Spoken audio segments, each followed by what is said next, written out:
wrist looking like it been dipped. Dipping that, dipping that, dipping that. Script looking like it been flipped. Flipping that, flipping that, flipping that. Pull up in that for my God. Whole squad getting that, getting that. Please say. I'm here for Strongly Fit, and I've got my better half with me today, Sarah. So we want to talk to you about training while being pregnant. Now, obviously, it's not me that's pregnant, Sarah's pregnant, so that's why I brought her on as well. But no, a lot of people, I feel, get confused of what to think, what to do, and then I feel that a lot of people then stop training. Now, honestly, it's healthy to train, and it's good for people to continue to train. So I just want to give you some knowledge and understanding of exactly sort of like the things to think about, and also, like, obviously Sarah will also be saying from her angle as well, from what she's sort of seen, or you know, so far. So it's actually officially today we're 18 weeks, or Sarah is 18 weeks pregnant. We are. But yeah, so you know, like throughout so far, then let's just talk about so far. What have you felt from when you first got pregnant to now? Like symptoms and stuff. Yeah. Yeah. I think I've been quite lucky, so I've just been super tired, but no sickness or anything like that. The last thing I want to eat is healthy foods, so I'm craving a lot of bad food, but just tiredness really, which is the one that's got me quite a lot. Kind of random naps or falling asleep quite early at night, that's been like my biggest thing. Yeah. So obviously, as we're going through the pregnancy, it's a great time for me to research more, also reach out to people that I know that know more about this side of things. But as we're sort of like going through it, we're thinking about the things that you need and the adjusting to what's happening, if you like. So, for example, first things first, like I brought some vitamins, for example, like we've got iron, vitamin B12, beetroot, and then also some calcium and magnesium. So these were the first things that sort of like we looked into and got advice to have, quite simply because when you're pregnant, the baby draws a lot of iron out of your body. So replacing iron is I think it's the placenta that actually is the reason that the iron gets drawn out, because that's what produces that. So by putting iron into your body stops you feeling fatigued and tired. Vitamin B12 again is an energy thing, so it's just helping you increase your energy. And then beetroot is something that we've just put in actually now.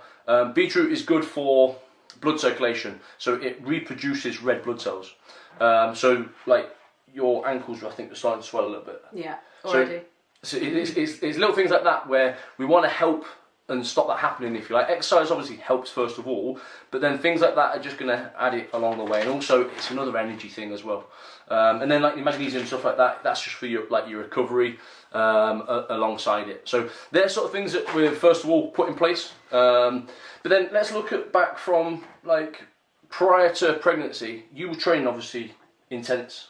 Yep, 5-6 times a week. Yeah, and resistance, heavy training, running, heavy.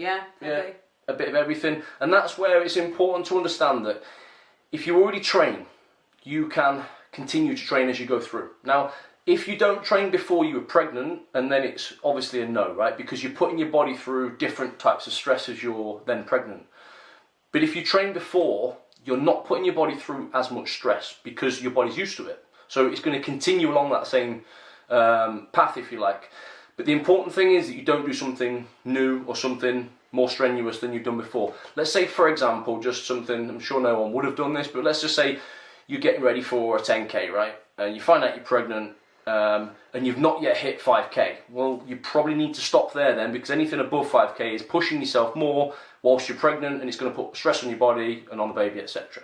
So that's an obvious reason of why you would stop. But in your sort of like situation, we've not stopped training. I think it was quite difficult in like the first month or so when we found out, because we were both a little bit uneasy about it all, and we probably bowed a bit to the peer pressure of you shouldn't train and you shouldn't do this and you should do that quite light and this, that and the other. But I think kind of once I've settled into it and I'm understanding my body and the right types of feelings and what's good and what's bad, I have pushed myself a little bit more and got back to it all kind of how I was training as well. So. But then you're also be able to push yourself in a cardio aspect, aren't you, as opposed to weight? So where you would normally progress on weights, let's say for example you're doing back squat and you're normally 50, like if you're then trying to aim to get 60, 70, blah, blah, blah, you wouldn't do that now. No. It's just about bring the weight down a little bit, but actually do a few more reps. You know, it's But again, it's understanding how you feel, isn't it, for how Yeah. that uncomfortable feeling feels. Yeah, that's it. And actually, it's understanding that just sometimes if it is uncomfortable, it's not necessarily a bad thing. It's just I'm pushing my body, and yeah, doing different things from what I would have done previously. Yeah. With well, in like, honestly, love, in a term of pregnancy, I think a lot of people as well get to a point where they feel like they probably get too big. I know you're not there now, but get too big, and then they think, right, I've got to stop at that point. But again, like, this is where you've got to try and plain sail as you go through. Just slowly bring things down, slowly bring your weights down, slowly bring your intensity down, but at the end of the day, still move and still keep doing things all the way through your pregnancy, isn't it? Yeah, that's what I'm not worried about, but I love training. I love the way it makes me feel. So if I drop everything down, like, extremely now, in 2-3 months, I'm literally going to be doing nothing. So I want to make sure that I'm still pushing my body in the right way at the minute. And then obviously I can, you know, take things down as the months go on and I start to get bigger. Yeah. So when you're looking at like this journey, if anyone goes through this, or you know, if anyone's wondering about it or thinking what to do, just like take it step by step. Think about how your training was before you were pregnant, and then obviously like just as you go through the pregnancy, make sure you're eating right. So first things first, like, don't do that whole rule of like eating for two, because you're not eating for two. It is a complete myth. Sarah tried to pull that on me the other week, but I know it's not true. So no, but you're not eating for two. All you need to do is fuel for you. Your baby feeds off your fuel. It's as simple as that. Like, it really is, I promise you.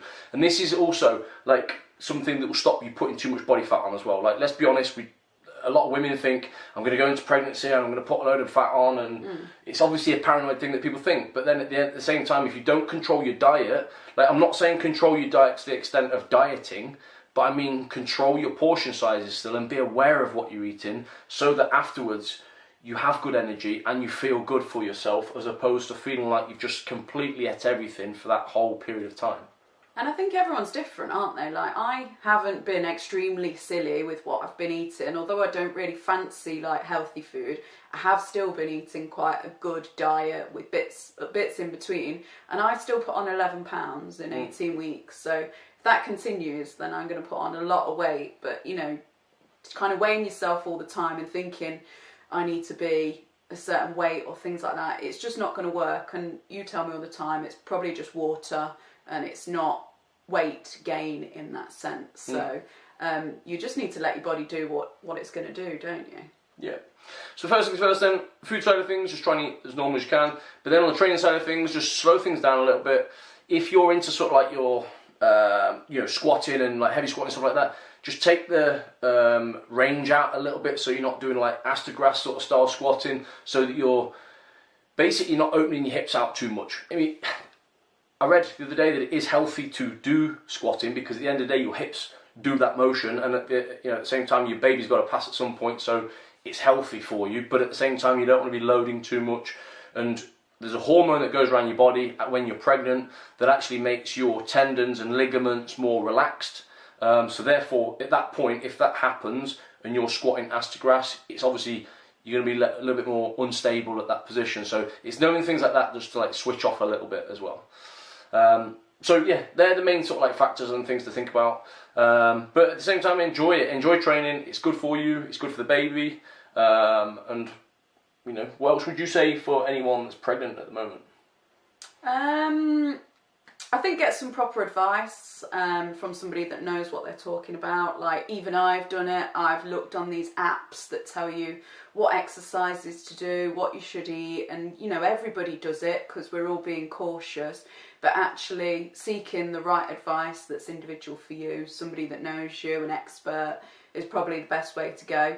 And keep doing what you're doing. Like, your body is changing, things are happening. You know, I'm extremely tired, but after I've trained, I feel amazing. So, you know, I still try and train 3-4 times a week, and not to bow to the peer pressure of you shouldn't be doing that and you shouldn't be doing this, because if it feels okay and you did it before, then there's no harm in what you're doing now. Probably it from me. Perfect. But guys, like, if anyone's got any questions or we can help on anything, by all means ask us. But again, like, just look for advice, seek for advice, ask questions, read the internet. Try not to read into too much, obviously, that you know can be conflicting. But just listen to your body and enjoy the process as opposed to stress on it as well. Yep. Thank you very much.